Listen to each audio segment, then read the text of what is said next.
City थाना अंतर्गत लच्छीपुर चिटी रोड निकट दुर्गापुर बढ़ाकर एक्सप्रेस बस ने एक बाइक सवार को टक्कर मार दी, जिसके बाद बाइक सवार गंभीर रूप से जख्मी हो गया। घटनास्थल पर स्थानीय लोगों ने बस को घेर लिया और सड़क जाम कर दिया। इसके बाद तकरीबन 1 घंटा तक लगातार जीटी रोड पर लोगों ने हंगामा किया। मौके पर स्थानीय नियामतपुर पुलिस प्रशासन ने पहुंचकर घायल व्यक्ति को इलाज के लिए अस्पताल भेज दिया। घायल व्यक्ति बरनपुर का बताया जा रहा है। स्थानीय लोगों की इस तरह की घटना दोबारा न घटे, इसके लिए प्रशासन से जरूरी नियम एवं रोड के बम्पर बैरियर लगाने का गुहार लगाया। इसके बाद पुलिस प्रशासन ने बम्पर लगाने के कार्य का आरंभ करवा दिया। वहीं स्थानीय नेता बच्चन राय ने कहा कि लच्छीपुर जीटी रोड पर 4 मुंह वाला मार्ग है और ये मार्ग बहुत ही ज़्यादा भीड़ भाड़ वाला क्षेत्र है। प्रशासन को बहुत पहले इस पर ध्यान देना चाहिए। पूजा के समय ये मार्ग और भी ज़्यादा भीड़ भाड़ वाला हो जाता है। आशा करता हूं कि अब प्रशासन ट्रैफिक नियम के अनुसार इस मार्ग पर भी अपना ध्यान देगी।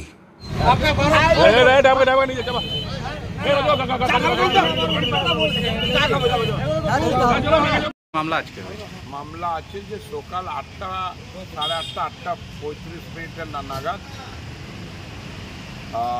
আসানসোল এই বড়াকর দুর্গাপুরগামী কোনো এক্সপ্রেস বাস যার নাম ছিল নওসাদ, সেই এক্সপ্রেস বাসটি সে প্রচণ্ড জোরে আসছিল এবং লচ্ছিপুর গেটের চৌরাস্তার মুখে এক মোটর বাইক আরোহীকে প্রচণ্ডভাবে ধাক্কা মারে খুব জোরে।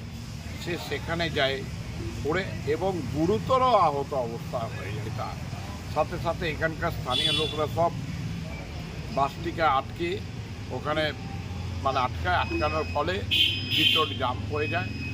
প্রায় বহুক্ষণ জাম ছিল। তারপরে পুলিশ প্রশাসনের একের পর এক আসার পরে তারপর তারা বাসটাকে আমরা বলি যে সিজ করে যান নিয়ে এবং মোটরবাইকটাকে যে আছে মোটরবাইকটাকে আরোহীটাকে আমরা এই হসপিটালাইজেশন করে দিই।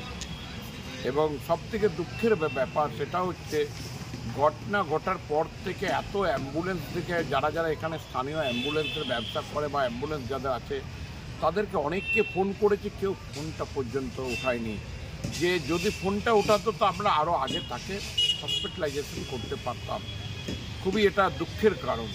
তবুও যাই হোক, পুলিশ প্রশাসনের গাড়ি এসেছে, ওই গাড়ির মধ্যেই আমরা আপনার ওই অসুস্থ অবস্থায় যে আছে, যে আহত অবস্থায় যে আছে তাকে উঠিয়ে বাদে আমরা হসপিটালাইজে আমাদের গভর্নমেন্ট হসপিটালে সব পাঠিয়ে দিই এবং ভগবানের কাছে প্রার্থনা করি যেন তিনি সুস্থ এবং ভালো হয়ে যায়। কেমন আছে পেশেন্টটা? পেশেন্টের এখন অবস্থাটা কিছুটা আমি খবর নিলাম, কিছুটা ভালো আছে। ভগবানের কাছে প্রার্থনা করি যেন উনি সুস্থ হয়ে উঠুক। আর সবথেকে কি নাম ছিল পেশেন্টের নাম বলতে পারবো না। উনি মোস্ট প্রবাবলি বার্নপুরের হবে, বার্নপুর সাইডে। ওনার মোটর বাইকটা এবং বাসটাকেও আমরা সিজ করিয়ে। রোডটা কতদের জাম ছিল? রোড প্রায় 1.5 ঘন্টার উপর, যেটা আনুমানিক এটা করা যাচ্ছে, প্রায় 1.5 ঘন্টার উপর ছিল। কারণ এখানে স্থানীয় বাসিন্দারা সবাই তো জিটি রোড জাম করেছিল এবং প্রায়ই এই ঘটনাটা এটা আজকের নয়, এটা প্রায়ই এই লচ্ছিপুর মোড়ে প্রায়ই নিত্য কোনো না ছোটোখাটো ঘটনা ঘটছে। সেই জন্য এখানকার স্থানীয় লোকরা প্রশাসনের কাছে দাবি রাখলো এবং যিনি ট্রাফিক ইনচার্জ আছেন তার সাথেও এবং নিয়ামতপুর ফাঁড়ির বড়বাবুর কাছেও যে যেমন এর আগে আপনার বাম করা আছে এই মসজিদ মহল্লা ওইদিকে, সেরকম এখানে দুটো, যেহেতু এটা মোড়, এখানে স্কুল আছে এবং এটা চৌরাস্তা, এদিকে আলডি গ্রাম, মিঠানি গ্রাম, এদিকে সীতারামপুর স্টেশন, বেলরুই গ্রাম, চপকা, হাটতাট হয়। সেই জন্য এখানে জনবহুল এলাকাটাতে যাতে দুটো বাম দেওয়ার ব্যবস্থা হয়। তো ওনারা স্বীকারোক্তি করেছেন, রাজিও হয়ে গেছেন এবং আজ থেকে ওনাদের লোককে দিয়ে কাজও আরম্ভ করে দিয়েছেন।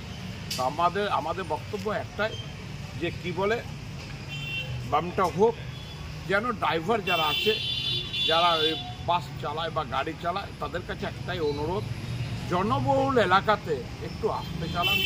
কারণ প্রত্যেক বাড়িরই মা ভাই বোন আছে, কেউ ভাই আছে, কেউ বোন আছে। আর দুর্গাপূজার সময় এইসব ঘটনা ঘটছে, খুবই দুঃখজনক ঘটনা। তাই আমরা ভগবানের কাছে প্রার্থনা করি, ইনি মানে আহত হয়েছেন, ভগবান যেন তার মঙ্গল করে এবং তিনি যেন সুস্থ হয়ে